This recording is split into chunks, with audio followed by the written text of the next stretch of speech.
Hello friend, নমস্কার সবাইকে। আমি কিন্তু আমার বাসায় সরস্বতী পুজো করেছিলাম, সাথে গণেশ পুজো করেছিলাম। এই দুটো পুজো একসঙ্গে করার অনেকটা কারণ ছিল। সেটা হলো আমার মায়ের হাতে খড়ি, মানে আমার মেয়ের হাতে খড়ি দিয়েছি। এই জন্য বেশিরভাগ লোকেই সরস্বতী পুজোর দিন সরস্বতী মায়ের পুজোর পরই হাতে খড়ি দেয়, কিন্তু এই জিনিসটা 100% সঠিক কিনা আমি বলতে পারবো না। তারপরেও আমি এই শাস্ত্র পাঠ করলাম, অনেক জায়গায় খোঁজাখুঁজি করলাম, ভালো বৈষ্ণব বলেন, ভালো পণ্ডিতের কাছে আমি অনেক কিছু জানার পরে জানলাম যে সরস্বতী পুজোর দিন হাতে খড়ি দেওয়ার কোনো নিয়ম নাই। সরস্বতী পূজার আগে গণেশ চতুর্থীর শেষ হবে এবং পঞ্চমী শুরু হওয়ার মাঝখানে একটা অমৃত যোগ বা মহেন্দ্র যোগ থাকে। সেই যোগের মাঝখানে হাতে খড়ি দিতে হয়। এটা হলো শাস্ত্রের নিয়ম।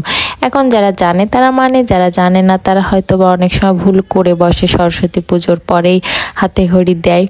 আমি সেই শাস্ত্র অনুযায়ী এই দুটো পুজোর আয়োজন করেছিলাম একসঙ্গে, যেহেতু আমার মায়ের হাতে খড়ি দিব। এই জন্য অনেকেই বলে যে 5 বছর বয়স হলেই হাতে খড়ি দিতে হয়, এর আগে দেওয়া উচিত না। এটাও কিন্তু একটা সম্পূর্ণ ভুল, কারণ আপনি মা সরস্বতী হলো বিদ্যার দেবী। সেই বিদ্যাটা শুরু করার আগেই যদি তার সাথে তার পরিচয় না হয়, তার থেকে সে আশীর্বাদ না লাভ করে, তাহলে এটা অপরাধ না?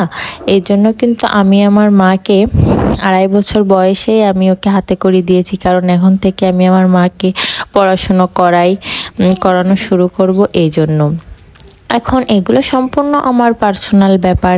আমি এগুলো শাস্ত্র পড়ে দেখেছি, এরকমই নিয়ম আছে। অনেক পণ্ডিতের কাছ থেকে আমি শুনে বুঝে, ঠাকুরমশাইয়ের কাছ থেকে আমি এটা করেছি। এখন অন্যরা অন্য নিয়ম করে, সেটা সম্পূর্ণ তাদের পার্সোনাল ব্যাপার।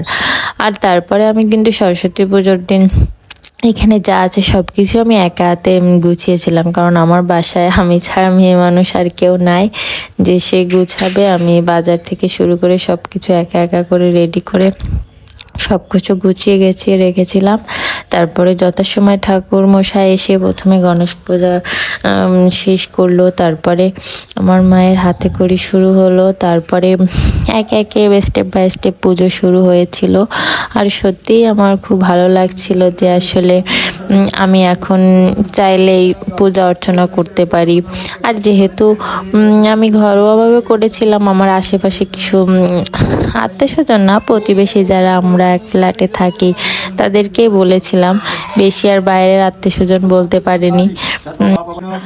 আর মা সরস্বতীর কৃপায় আর আপনারা সবাই আশীর্বাদ করবেন আমি যেন আমার মাকে অনেক বড় করতে পারি। শুধু বই খাতা বা MA পাস করাতে চাই না আমি আমার মাকে। এছাড়াও বেদ, মহাভারত, তারপরে গীতা, এই সব জ্ঞান যেন আমার মা অর্জন করতে পারে।